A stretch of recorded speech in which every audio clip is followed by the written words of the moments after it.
Well, good morning, good afternoon, good evening, wherever you're at in the world. If you can turn your cameras on and your microphones off, that would be fantastic for today. Remember, we will be taking questions at the end of this session. So first thing I'd like you to do, type it in the chat window so I can see where you are from. Some of you already started doing that. We're in Australia, we're in Cincinnati, we're in Florida. We are a couple of spots across Australia. So that's fantastic to see. We're also here in Las Vegas, Nevada. That is the place to be. Manila in the Philippines, Houston, Texas, Indianapolis, Washington, Mexico. We are moving around the world as we go. France is also in the house. Welcome to today's webinar. I'm Brad Sugars. I'm the chairman and CEO of Action Coach, the author of 4 million books, it feels like. No, only 17. Actually, the 18th book will be out next month, so called Raise Your Hand Marketing. Thanks for typing in where you are at. Now, next thing I'd like you to do is score yourself on a 1 to 10 of your experience in sales. What is your experience in sales? 1 being brand new to the sales game, 10 out of 10 being been in this thing for 30 plus years, sort of thing. So what's your score out of 10 for in the sales game? What's your number? 1 out of 10, 10 out of 10. Where are you at in the sales game? And I'm imagining I'll get a bunch of you that are 7s and 8s and above, because they're the people that keep coming to sales training events. The people that are brand new, often we don't find them at sales training events, but we have a few newbies here today, 2s and 3s. Excellent, excellent, excellent. Good to see. So sales, let's take a look at it. Let's learn a bunch about it. Let's focus in on it. I will be asking you to participate during today's session, so make sure you do keep that chat window open and learning. Whenever you get a new idea, that's what I want to see from you, okay? So what do I need from you? Well, let's start with this understanding. Boosting sales instantly. Is it capable? Are you capable of instantly changing your sales results? Are you capable of instantly getting a different level of results in sales? What's your thoughts? Are you capable of instantly changing your sales results? Because a lot of people in sales seem to, I don't know why, but they seem to think that, well, I don't know, can I change that? Can I do that? I don't know how it can be done. What is it? Well, ultimately, my firm belief is that you can change your results in sales in an instant. You can change your results in sales on a dime. Why? Because all it takes is one shift in attitude. All it takes is one question done differently. All it takes is a 1% shift in the way you ask a question. All it takes is learning how to handle that one key objection that you get time after time after time.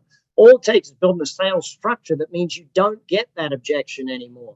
I know with us at Action Coach, we do a 12-week sales training in organizations. It's literally only an hour and a half a week for 12 weeks. But what happens is such a dramatic shift in that person over 12 weeks. And, you know, you might think an instant is 1 minute. What if an instant was 12 weeks? If you're in a sales career 30 years, 12 weeks is an instant. So let's keep thinking about what it is that we can do to shift these things fairly instantly and get the results that we want. So where does that start? The way you approach your day and the way you approach sales is really a massive thing for your success in sales. What you believe about customers. You know, we've all heard the salesperson that says stupid things like, you know, buyers are liars. Like, why would you ever in any way, shape, or form come up with that? How many of you can think of another negative comment that salespeople have made about their customers? What's a negative comment that salespeople have made about customers, potential customers, any type of customers? I gave you the first one, the old buyers are liars type thing. It's a crazy one. What else have you heard out there in the marketplace that salespeople have said? Reason I ask you this is because when we, and no one's, there we go. Sucker born every minute. Oh, Brian, that's a big one, isn't it?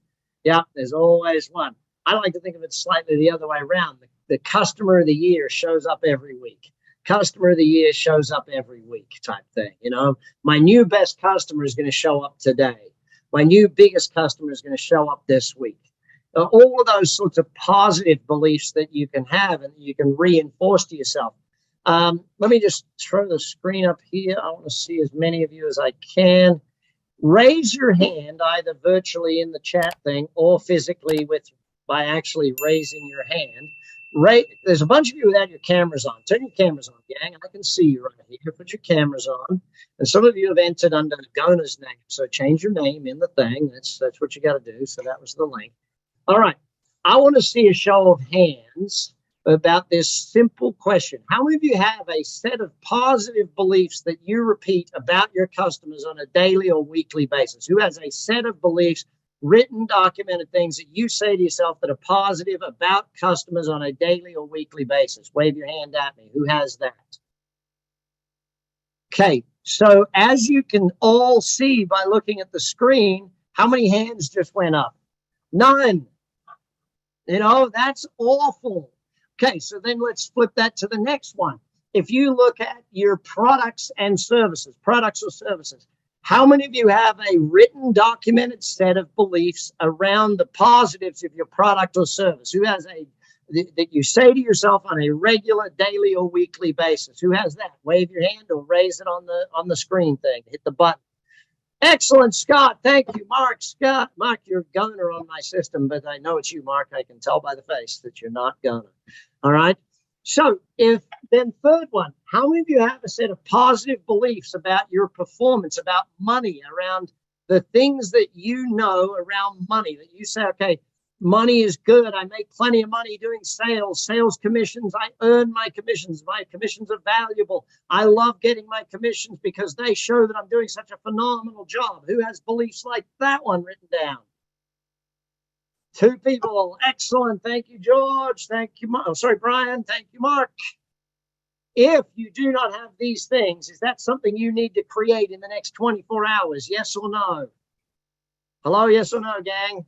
Yes, we do. You can type it in. You can nod your head. You can give me a thumbs up. Those of you without your cameras on, turn the dang things on. You're on a webinar. You're not in a hidden classroom dang thing. And if your name is still Gona, please change your name on the thing, all right? I don't know why the system made everybody Gona today. So Gona is my right hand, so she gets to have their name up there, but I don't think the rest of you need to have their name up there. Luckily, when you're all registering and I brought someone in to be co-host, I actually brought the right Gona in to be co-host. There you go. All right. So take the next step on this thing, right? So here we are thinking about beliefs around this stuff. Why do we need to change our beliefs? 80% of your success in sales has nothing to do with logic. 80% of your success in sales depends on emotions. What emotions can you engender in the prospect? What emotions do you bring forward to the prospect? What emotions do you bring to the table when you sit in a meeting with somebody?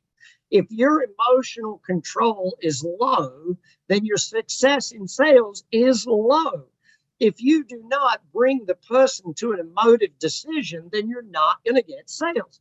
You know, when someone is buying a new car, let's say they're going out and they're buying a new car and they're going to buy a Mercedes. Are they buying that Mercedes because of, you know, it's the safety factor, Brad? It's all of those wonderful things. Or are they buying the car because it shows the world that they can afford a Mercedes and that they're pretty cool, that they're successful and all of those things? Of course, it's the emotional things. The question is right now, and I want you to type an answer in for me or show me on your hands. Out of 10, what percentage of your current selling is emotive? What percentage of your current selling is emotive? I'm just going to grab the seat here for a minute. I want to see these scores. Type it in or raise your hands for me. What percentage of your current selling is emotive? 6s, 4s, 80%. Okay, we got an 80.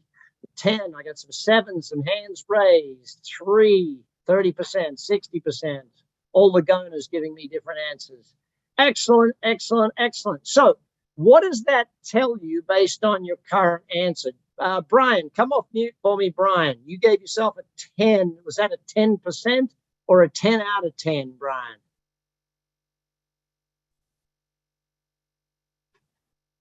10 out of 10. Joey, can you just fix that sound for me, please? So, Brian, if you're at 10 out of 10, how do you maintain that level of emotiveness with your prospect and with yourself?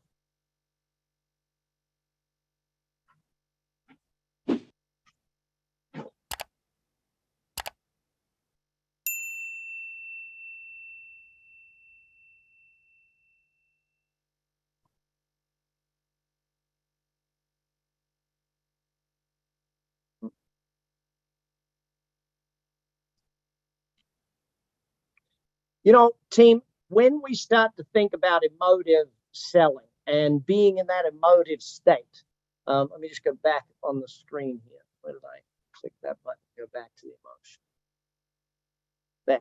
When we stay in that emotive state, and Brian, listen, to be that emotive at that level is such a phenomenal thing over a career. So congratulations on being in that space.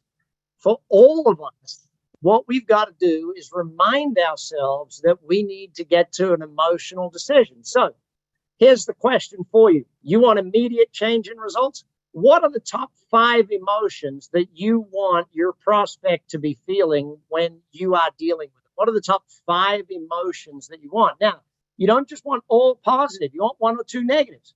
Remember, for someone to change, they have to have a level of dissatisfaction. For someone to change, they have to have a level of, not wanting. Most people make decisions faster to get out of pain than they do to get into pleasure. So think of it from that perspective. Am I aiming to get this person into pleasure, out of pain?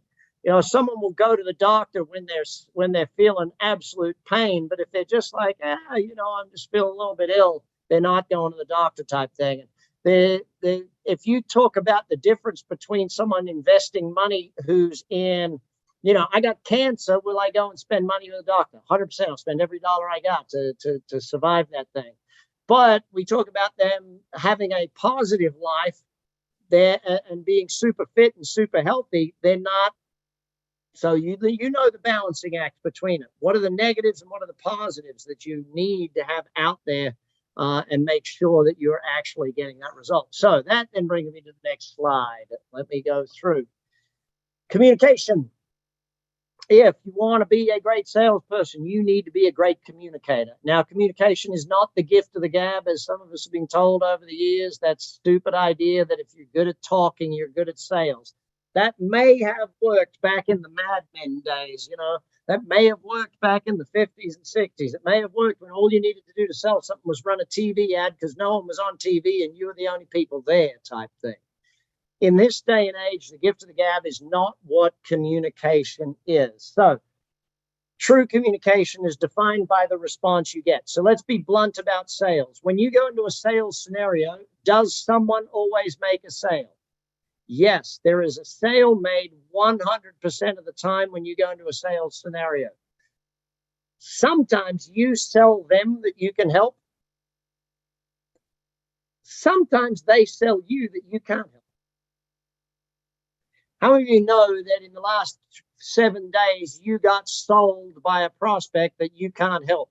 They sold you and you bought it. You bought it. Now, it's not fun to admit, but it's real. You got sold that you couldn't help them and you bought it from them. Wave your hand at me if you've been in that scenario. You bought it, that they said, yes, I've outsold you right here in this scenario. I just outsold you. I convinced you that you couldn't help even though you thought you could. Now, with that in mind, we have to get to a level of taking responsibility for our communication. We have to get to a level of understanding our level of communication and what we communicate to people. So with that in mind, okay, with that sort of thing as part of what we're doing, I want you to think about this, right? And I want you to write it down for me. I'm going to give you 20 seconds to think about this. What are the top 3 objections you get consistently? Write them down for me because we're going to work on these as we do it. If we want to instantly improve your sales, we got to get rid of these 3 objections. So head down, pen and paper, write it up for me. What are the 3 biggest objections you get out there in the marketplace?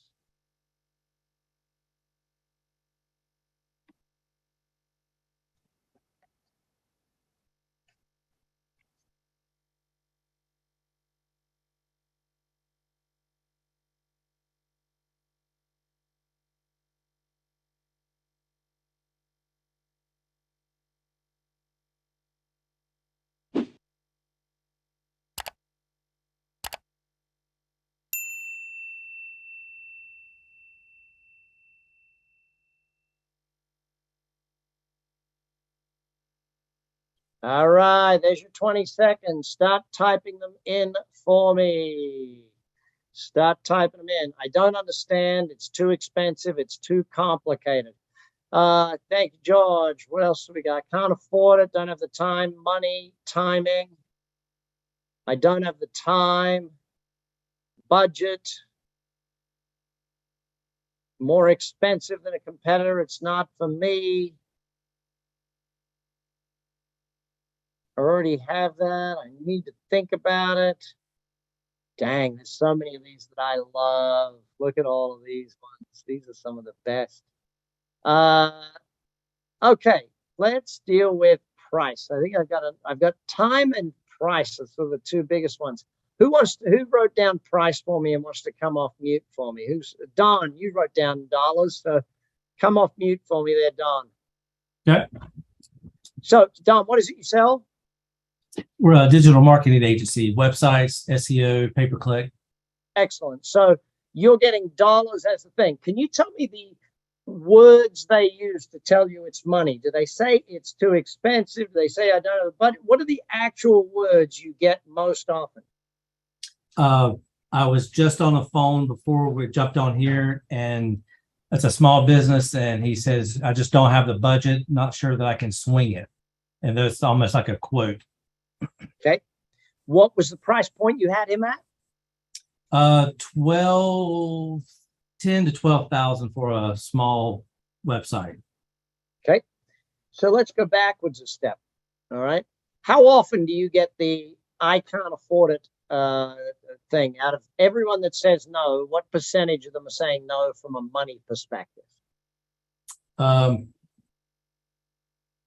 Not that many. I would say probably, let's say 40 to 50%. Okay. So that's half of the people saying no are saying no for money. That's a lot. All right. Yeah. That is a lot of people saying no because of money. So here's my question to you, Don. What is it that you are saying or not saying that makes them perceive this as too expensive? Probably not expressing the value of the return that they'll get for the investment. Okay. So here's what I found on every single objection I've ever had in my entire life. The moment I took responsibility for that objection, that I actually created an environment where they brought that objection up and felt comfortable with that objection, that's the objection I got. Years and years ago, I had to learn this, Don. I was actually teaching about business on stage, and I was teaching about raising your prices. And someone argued with me a point when I was in the room, and I didn't really know how to answer it. So I went and I studied how to answer that point, and I became really good at that point. Guess what question I never, ever, ever got again, Don? What's that? The same question I had before about that raising prices. Once I was really good at it, I never had it. So let me think about words that you use that lead you to a prospect saying things like it's too expensive. You use words like price rather than investment. You use words like results rather than return on investment. See, the languaging that you come to in every scenario breeds a return set of language. The way you use your words determines what words they use back to you. So what I would highly suggest to you, Don, and to everyone else on here, is I want you to record your next 5 or 6 sales calls, right? Next 5 or 6 sales presentations, turn your phone on, record the dang thing, right? For no other purpose than to listen. And I want you to listen to your words, and I want you to see how you're creating that feeling of too expensive. And you will catch yourself, Don, with like 4 or 5 phrases or 4 or 5 questions that lead them to thinking price and expense. Does that make sense? Yeah. Excellent. It's a fun activity to do for everyone other than you. If you listen to it, see, I listen to some salespeople, and let's do a simple comparison. You get a salesperson, you say, hey, I want you to record yourself talking to a prospect, and then you record them talking to their best buddy, and you can just feel the difference in the way they speak.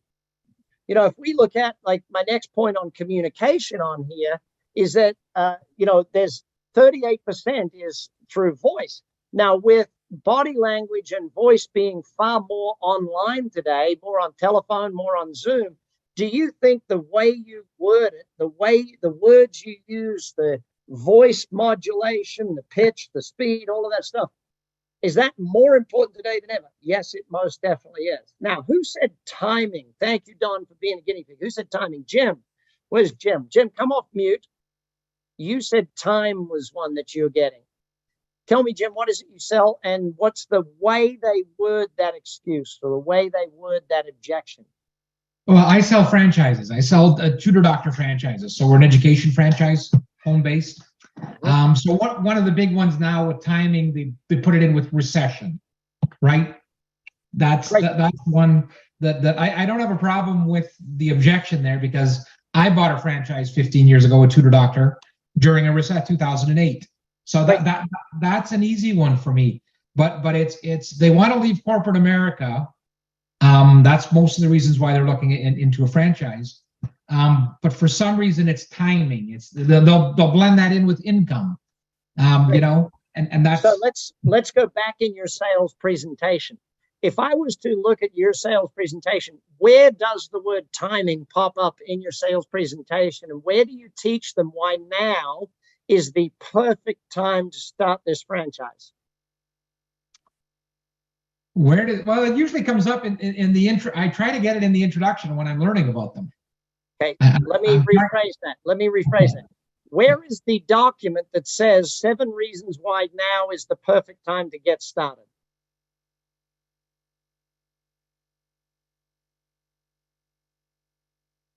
Right at the beginning, usually is what I'm. Where is the document? Because see, one of the things we do as salespeople, is we suck at being consistent. We think we're consistent, but we don't. Why does a pilot use, even though a pilot's been flying for 20, 30 years, why do they still use a checklist every single flight, Jim? Not to forget anything, to make sure that they don't miss it. As salespeople, what do you think the chances are that we miss some stuff every now and again? All the time. Right. So if we're getting a particular objection consistently, what does that tell you? We're not addressing it properly. Ta-da!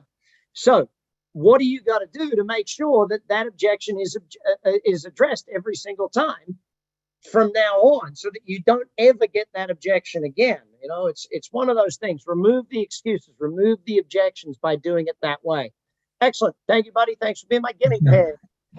So we all know that, NLP teaches us some simple things that, and Kodak study actually gave us these numbers from way back when. NLP talks about matching and mirroring, being the body language. Now, how do we do that on this thing called, how many of you are doing more and more sales online, more and more sales on the phone, more and more sales on Zoom, stuff like that? Let me just see hands. Okay, the more we're doing in that scenario, the more that this whole thing called matching and mirroring becomes more and more impactful. When we start to see what we're doing out there, it's more and more impactful. The words you use, the way you get interactivity on this thing, all of it is becoming more and more impactful. Now, but what that does bring us to is this other point of the visual auditory kinesthetic. Wave your hand at me if you've studied NLP with VAK, the Language Systems Diagnostic Instrument. Wave your hand at me. One, okay, 2 people. I don't know, Chris, is your hand still up from before, or is it up for this one? Okay, perfect. So here's the thing. When you're communicating with someone, and I want you, maybe even if you're not on your phone right now, pull up your phone and take a look at some text messages of some people that you text in the last 24 hours. So grab your phone, have a look at the text messages you sent if you're not on your phone on this thing, right? And so as you look at those text messages, right, you're going to see that the people communicating with you have one of 3 main modalities of communication. The visual communicators are going to be saying things on their text is going to read something like, oh, you should see what I just saw. It was so bright. It was red. It was flashy. You'd be amazed at how good it looked. That's their languaging. Anyone seeing someone with languaging like that? See, saw, looked, etc. Who's seeing one like that? Wave your hand at me. Okay. Now the next one, the auditories, what do you think their languages is going to be? Oh, you should have heard it. Wow, it was really loud. You couldn't believe the banging and clanging of this thing. There's no way that you could miss this sound. It was such an awful. And so you look, who's got one of those? Who's got someone that's using hear, sound, noise, those sorts of words? Jim, you've got someone there, right? How about the kinesthetics, the touchy-feelies? Who's texting you with that sort of language? I feel this. How are you doing? What are you feeling? What did you get done today? What's the next? And so they're the kinesthetic communicators. Now, understanding this type of communication is absolutely vital, because I'll give you an example, right? Not from sales, from normal life. My mom and my older brother. And my brother is highly kinesthetic. He's touchy-feely. Guess how he learns stuff? By doing it, okay? Got to be hands-on. That's him.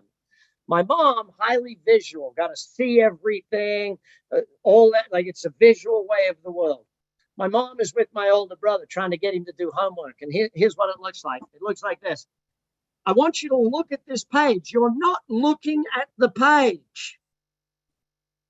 The chances of him looking at the page are negligible. Does that make sense? The chances of him actually, he's kinesthetic. He wants to be standing up, walking around, not looking at the thing. It's like talking German to a Chinese person. So one of the things that I see when I'm working with salespeople is that they don't understand that the modality of the person. If I'm meeting someone who's visual, will it all look the part? Yes or no? Everything will look good. Everything will be sharp lines, straight to the point. The visual person, if I'm asking them to remember something, usually looks up. Okay, why are they looking up? They're picturing it in their mind's eye type thing. The auditory person will look to the side when I'm asking them to remember something. Why? They're thinking about the sound. They're going back into that sound. Oh, what did he say again? You know, oh, what did that guy do? Yeah, they're thinking about the sound to remember it. The kinesthetic person will look which way, do you think? Not up, not sideways, but down. They look inside. They get that feeling. What was I feeling at that point in time is their way of remembering and even their way of creating. So we want to learn the kinesthetic person. If you look at their shoes, what shoes is a kinesthetic person wearing? The most comfortable pair of shoes on the planet. Okay, they probably don't even match their outfit. They're just more comfortable than every other pair of shoes that they've ever had. You know, that's the sort of thing that we look at time and time again. You know, the visual person, they wear shoes that look amazing. They will probably hurt, but they look amazing type thing. So when you start to study all of these things, so let me take this back a step. How many of you know that in order to earn more, you got to learn more? Who's in that category? In order to earn more, you got to learn more. You got to get better. Sales doesn't get easy. You got to get better at sales. Business doesn't get easy. You got to get better at business. All of those sorts of things that we know are the future of where we're going. So what, if I was to ask you, what level out of 10 are you studying at this point in time? What is your current study level on a scale of 1 to 10? Are you at a 10 out of 10? I'm studying, like, show me on your hands or type in the number. Where would you say your study level is for getting you to success? 4s, 6s, a couple of 8s kicking in there, some 7s, a 5, hands up, so 7s, 8s. Good. Well, the fact that you're on here tells me most of you are doing pretty dang good, okay? So that's a starting point for all this thing. My challenge is, what are you going to continue doing so that you build your business and build your wealth and get more successful at life? And any of you on here studying any of my 30X programs? Who's studying any of my 30X programs? 30X business, 30X life, or 30X wealth? Okay, so I got a bunch of you that started that study program with me. If you have not started on that, in fact, the real Gona, can you please put in a link to my 30X programs, please? And by the way, because you guys are on here today, if you go to my website, there are $990-something program. It's $1,000. People buy it off my website all the time. But if you're on here with me today, it's simple. We do a challenge. We do a challenge once a month. We give 100 people a scholarship to make it $99. So we're in the business of building raving fans right now. So if you want to do the 30X Wealth Challenge, it's 30 days with 30 minutes a day for 30 days with me on wealth, 30 minutes a day on life for 30 days, or the business one, 30 minutes a day with me for 30 days on business. You want to do any of those challenges, click those links. Gunnar, do we have a link for them to do all three? Do we have one of those? So back to the lessons on sales. All right. So not only do we have to be good, by the way, those $99, that's just while we're here on the webinar today. So click the link so you've at least got it up on your thing. You got to make a decision here today if you want the $99 deal. So not only do we have to learn how people communicate, we got to learn buying styles as well. Who studied the DISC profile? Anyone studied DISC? Keep your hand up if you've studied it for sales, not just for people or management type thing. Excellent. So what did we learn from the DISC profile system? We learned that people have different buying styles. We learned that your sales style is different to other people's buying styles. Now, where are those of you on here that those of you that have studied it? Raise your hand if you're a high DISC, meaning you can adapt to any one of the four modalities pretty darn quick. High DISCs, raise your hand. Okay, see, most people learn these things, and unfortunately what they learn is how to be more of the one they already are. Your job of learning all of this, oh, thanks, you got all three there. Thank you, Gunnar, the 90 days one, okay? So if you want to do 90 days straight with me, like if you think that we're covering a lot now in an hour, wait till you get me for 90 days straight. You're going to just be, your brain is going to be amazing by the end of that. 90 days of just learning. Because here's my theory on the 90 days, right? In 90 days, if I can change the way you think, then you can change your entire life. All I got to do is change the way you think. So you give me 90 days, I'll change the way you think, then you can change your entire life. So in learning behavioral profiles, one of the biggest things you have to do is learn how to master the ability to make a decision real quick as to what modality, what behavioral style everybody is. So if I walk into a room and say I'm meeting Scott for the first time, I walk into the room, I'm meeting Scott for the first time, my first question is, do I perceive this person as outgoing or do I perceive this person as reserved? Now, if they're outgoing, what do I know? I know that there's a good chance they're D or I. Now, D stands for dominance, I is for influence. The dominant is got to be number one. The influence is the person that wants to be everyone's best friend. So once I've checked out, are they outgoing or reserved? Then I'm going to check out, are they task-oriented or people-oriented, okay? Are they task or people? Because if they're task-oriented, I know they're a high D or a high C. C is my compliance-oriented person. They're the highly detailed style person. If I've got people-oriented, I know they're the I or the S, okay? So they're people-oriented. If they're outgoing in people, then they're a high I. If they're reserved in people, then they're a high S. Now, why is this important for us in sales? Brian, how do you sell to a high D? Scott, how do you sell to a high I? Fernando, how do you sell to a high S? Heather, Eric, how do you sell to a high C? I don't want you to answer me, but I want you to understand that these people make buying decisions entirely different. Now, I'm a high D by nature, which of course none of you would guess that at all, would you? As a high D by nature, my way of doing things is give me the bottom line. Just give me the bottom line. I want the one-page summary. In fact, I'd like the one-paragraph summary. If you send me an email that is more than 4 lines in it, like if I have to scroll on my phone to read your email, yeah, you're not getting read. You know, it's straight to the point or miss out.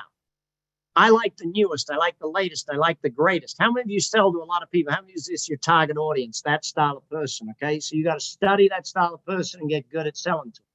They're the hunter, right? If I'm looking at them as salespeople, if you're recruiting salespeople, by the way, D's and I's are great salespeople. D's are your hunters.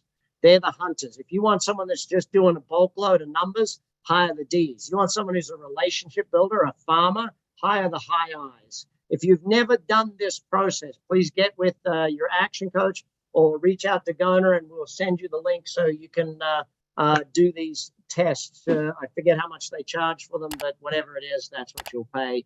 You'll have fun with it. You'll learn a bunch about yourself and do that stuff. Now, if I'm selling to a high I, what's the difference in selling to a high I? I've got to be their best friend. Now, me as a high D, I'm not really a people-oriented person. If I'm selling to a high I, do I need to shift and become a people-oriented person? Yes or no? Like, I remember meeting someone who was here in town to invest in an ActionCOACH franchise. And this guy was a high S, ex-military, but definitely people-oriented. Had to go slow, had to go steady. If they were a high D or a high I could have the sale done in a matter of minutes, sort of thing. The high D, sale, done. Like how do you sell a high D? You walk in and you say, hey, so do we need to do all this sales pitch, or are you just ready to buy? That's literally how you sell a high D. I mean, you know, they're ready to buy. They're ready to go. The high I got to become their best friend. This guy was a high S. I had to take him to dinner. We had to sit down. We had to chat about life. We had to get to know his family, his friends. We had to make sure all that. And we had to go to a concert and hang out together. And by the end of that, yes, he's ready to buy. His know, like, and trust factor is high because we'd spent the time together and I'd done what a high S needs to do. I'd made him see how it was similar to what he was doing in the past. I'd made sure that he understood that we were people-oriented, that we were in his camp type thing. The high C's, on the other hand, I don't know about many of you, but if there's one group I really struggle with selling to, it's the high C's, because they're extraordinarily detail-oriented.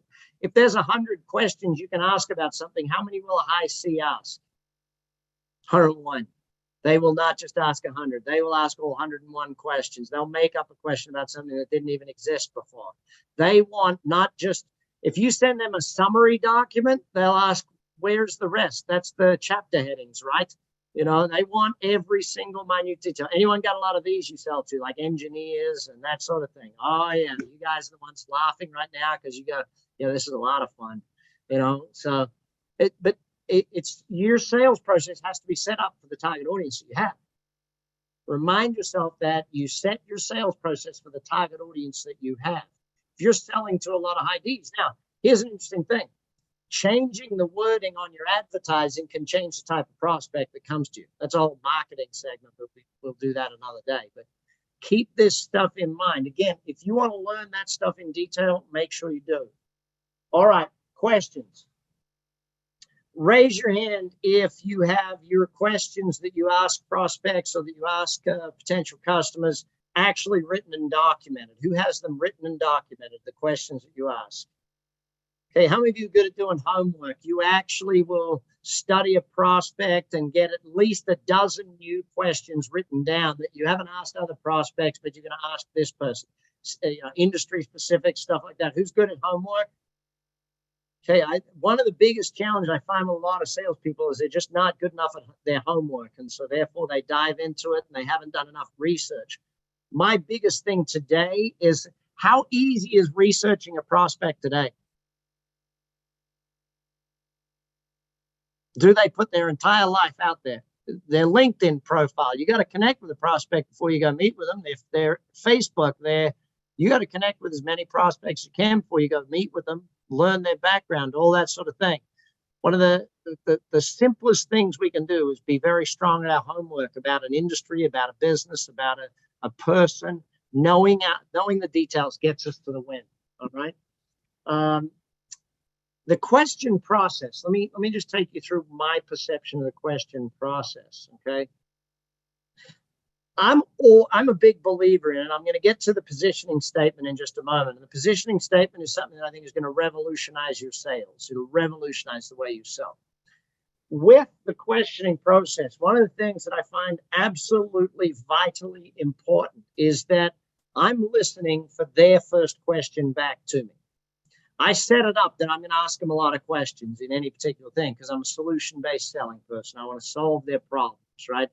So I'm asking the question, they give an answer, ask a question, they give an answer, ask a question, they give an answer. At some point, I've made the sale when they ask me the question. Now, if I'm too process-driven, what will happen at that point in time? I miss the buying signal. How many of you in this room are real good at listening for the buying signal? You listen for them asking that question and you pick it up like time after time after time. Raise your hand if you're the other side of that equation. You miss the buying signals and you keep going. Okay? You're either one or the other. Either you're really good at picking buying signals or you're missing buying signals. Okay, gang. So who's really good at picking buying signals? Okay, who misses the buying signals and keeps going? So if you miss that first buying signal, you follow your process too much, you keep going and you lose them because you went past the point of the sale. You know, it's like I take my wife out for dinner, we're having a great old time, and it's time to head home, and I just want to have one more drink and a cigar, and it's now too late. You know, you got to pick the sale time when it's sale time. Make sure that you're on the ball with that thing. So if we look at the old way selling worked versus the new way of selling worked, the old way was, you know, build a little bit of rapport, do a lot of selling and a little bit of follow-up. Nowadays, which way do we do it? We do a lot of rapport building up front. Well, I still look at it, the best piece of advice I ever got on sales was pretty simple. It is meet with people socially before you meet with them to make a sale. Meet with them socially before you meet with them to make a sale. And it changed the way I sold. Instead of actually going, and the first time I met them was the sales presentation, I would always drop in on a prospect and drop off the information kit. So I've met them face to face. I've said hi. My first meeting with a prospect, even today, the first time I meet with a new prospect, my goal is to just make it social. Why don't we have a coffee? Why don't we have a lunch? Why don't we just get together and chat? If you were to look at the sales presentations you're doing, what percentage of know, like, and trust are you before you get to doing the sales pitch? Do you know their dog's name? Know their wife or husband's name? Do you know when their birthday is? What's their football team? What level of rapport building are you doing in your sales scenario right now? You want me to buy from you, and I'm a big believer in know, like, and trust. If I don't know you, how can I like you? If I don't like you, how can I trust you? So that follow-up is massive. Selling is very small. I don't need to do a lot of selling because I've built rapport with them. You know, you all know I sell business coaching. And for me, I've never sold business coaching in my life. I've sold that gal or that guy going to see their kids play football. I want to say that again. I've never sold business coaching in my life. I've sold the thing that they want. And by building rapport, I found why they're chatting with me. You know, why are you chatting with me? What's going on with your business? What's going on? What's happening? And when they tell me, you know what, Brad, my business, it's not really a business. It's crushing me. I'm working 15, 16-hour days, 6 and 7 days a week just to get by. So, you know, what would you do if you had the time? What would you do if you had the money? And they tell me, I haven't seen my kid's sporting game in 5 years. It's like, all right, that's what I'm selling because I built rapport. So let's go a little deeper into questioning then, gang, and understand the questioning philosophy. The words on the right-hand side of this are probably the most important words. Play dumb and dig deep. Play dumb and dig deep. So as you get more and more into the detailed questions, and by the way, what is the dumbest question in sales? Dumbest question in sales. Would you like to buy it? Worst question ever in sales. Would you like to buy it? What's the best question in sales? Should I deliver that tomorrow or Thursday? Do you want the $12,000 website, or do you want the cut down, pared down version and do the $6,000 website, Don? You know, do you want the do-it-yourself model, or do you want the one where we do this? Do you want it in the red or the black? We never ask, do you want to buy it? We just ask a detailed question. And when they answer that question, it's confirming that they want to buy it type thing. But as we do more and more of this play dumb and dig deep really is where we're pushing to emotion. It's where we're getting to emotion. Oh, and what would that mean? I was with a gentleman probably 4 or 5 weeks ago. And we're talking about, he runs a big franchise organization. He was talking about increasing his store-on-store sales. I said, well, what would it mean to you if you increase store-on-store sales? Now, we spent another 5 minutes discussing what it would mean to him to increase store-on-store sales. You know what it would actually mean to him? He could recruit someone to do a lot of the work that he's doing right now so he could actually spend some time off.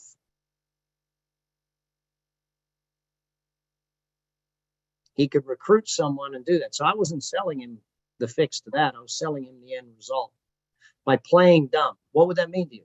Well, how would that work? Now, most of the time, by the way, I've got to soften my questions. These are my favorite question softeners, these three. Write them down. Number one, can I just ask? Hey, you know what, Scott? Can I just ask what?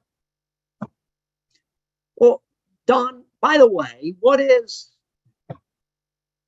incidentally, Fernando, so by using these softeners, it holds the question down to much better response. Now, this one I believe is going to revolutionize your sales. So write it down. Write these down in order: permission, process, question, solutions, agreement, decision, investment, action, and permission again. This is what I call a positioning statement. This is used within the first 5 minutes of meeting with a prospect. You will have different positioning statements for different meetings. If it's a meeting where you are going for a sale, that's the one I'm going to deal with right now. The meeting where you're going for a sale, not just a meeting where you're going for another meeting type thing. Who sent me that question? One of the Goners sent me a direct question. It's not actually Goner, I can tell that. We need to find out why that happened too, because that's kind of weird.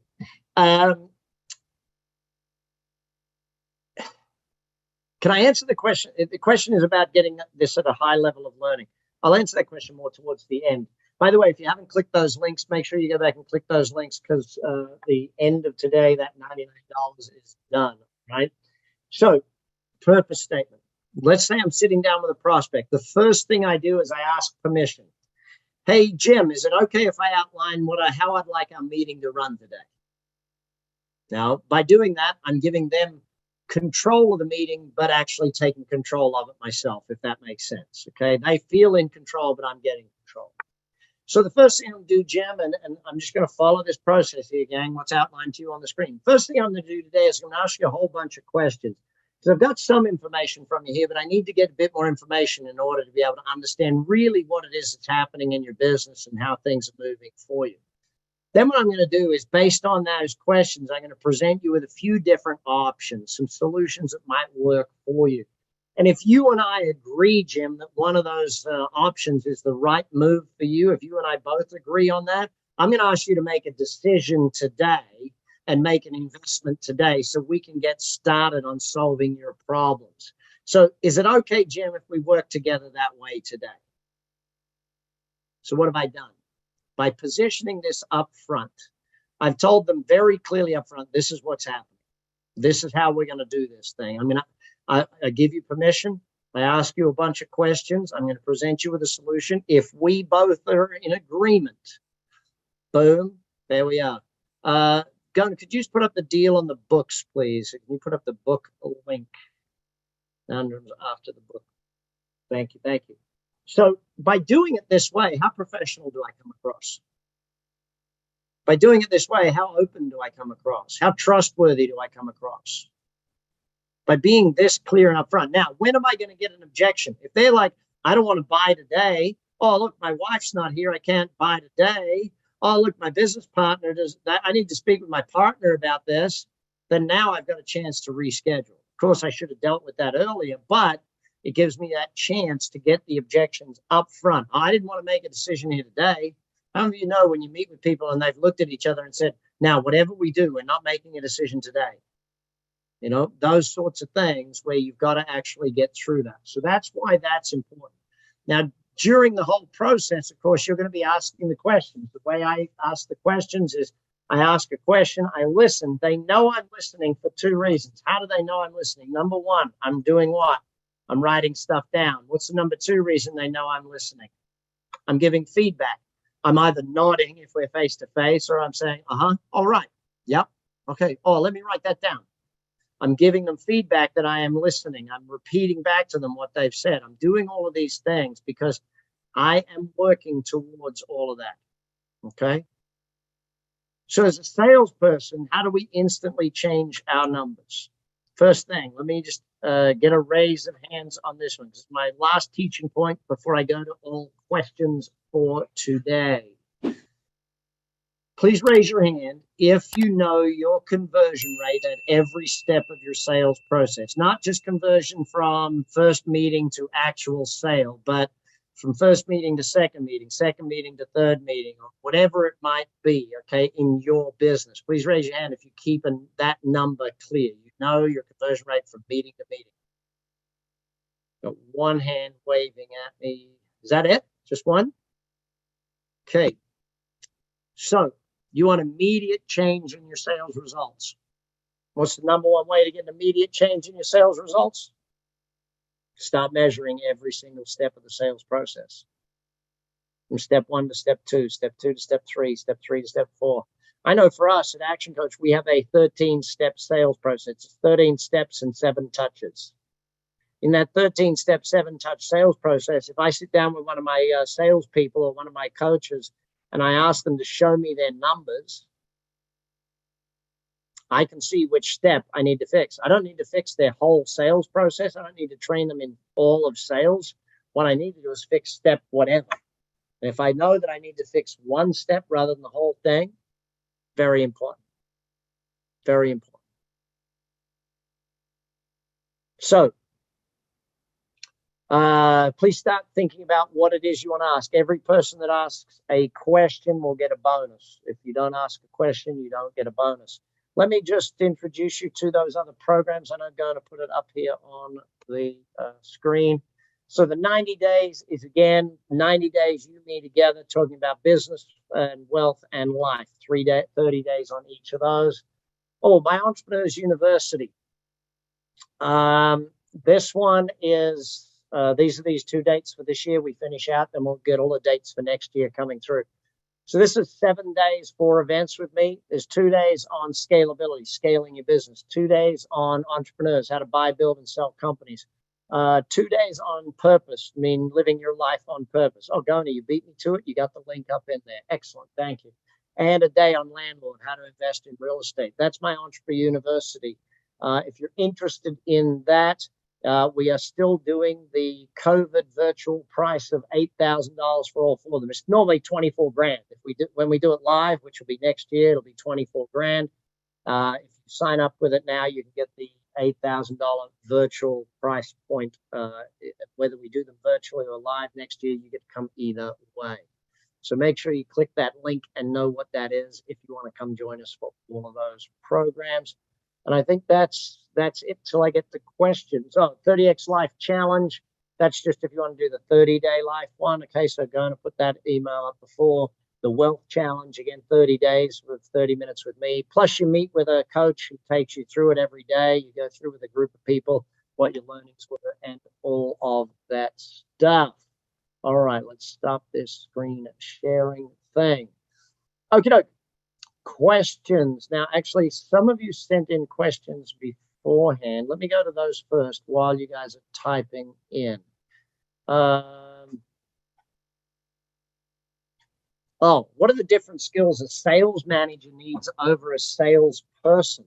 Sales manager versus a salesperson, totally different. So today is really about being a great salesperson more than a great sales manager. So I would stay focused on that one. You know, how does sales actually work better? But let me give you the 3 top things we look for if we're helping someone select a sales manager or we're training someone to be a sales manager. Number 1, can they coach, mentor, and educate the salespeople? Because they've got to. Your job as a manager is to build competency and productivity. So can you build the competency of your salespeople? Can you actually make them better salespeople? You don't have to be a great salesperson to do that. You know, we've seen many sporting coaches do that they were, you know, okay at the sport, but great coaches type thing. They could build better players than they could actually be themselves. Second thing is, are you willing to measure? Because if you're not willing to measure, then don't go into management. You cannot manage what you do not measure is probably simple. And the third thing is, if you're going to be a great sales manager, are you willing to help your salespeople not get in their way? Are you willing to help rather than get in their way? It's All right, the other question that came in beforehand, and then I'll go to any that you guys and gals have got from me today. Also, oh, yes, thank you for the reminder, the real Gona. Any of you that would want to join any of those programs today, if you join the programs today, Gona runs a special session where you do a Q&A with me on any subject you like on that. So if you do those today, we can do that. I got time for 3 questions. Actually, I don't really. I got time for no questions, do I? I'll finish this. If there's anyone typed one in, I'll take a quick look. But this other question that came in beforehand, how do I train myself to be a great salesperson? You don't. You have to have someone else train you. We do a 12-week sales training program. So if you want to chat with your action coach, or if you don't have an action coach, let Gona know. She will connect you with your action coach in your area. But we run a 12-week sales training. I find it's too hard. I know as a salesperson myself, training myself was always just a challenge. So that's the thing. Excellent. What was your top lesson of the day? Type in your top lesson of the day for me. What was the one takeaway you took out of this? What's the one thing you're going to act on most? Best proven method to communicate with kinesthetic customers and clients. Now, it depends on if you can be face-to-face with them or not. Obviously, if you're face-to-face, it's easy. You give them a hug and you shake hands and you give them heavy things and all of that sort of stuff. Who trained me? Many different people. Paul Dunn, Tommy Hopkins, Alan Pease, Brett Chamberlain was one of my sales managers, many sales managers over the time. Do your homework to know your candidate. Great point. Need to write down my read everyday affirmations about sales. Very nice. How to look for the buying signal. Very nice. Importance of rapport. Meet socially first. Loads of rapport up front. Who hasn't given me their main lesson yet? Type it in for me if I haven't got yours from you. Todd, what emotions do you want them to feel? Yeah, that's a big one. It's a big one. You got to ask questions that lead them to those emotions. You got to focus on those emotions. That'll help you get those buying decisions from them. Thank you for participating today, gang. Really appreciate it. Look forward to chatting again at some stage.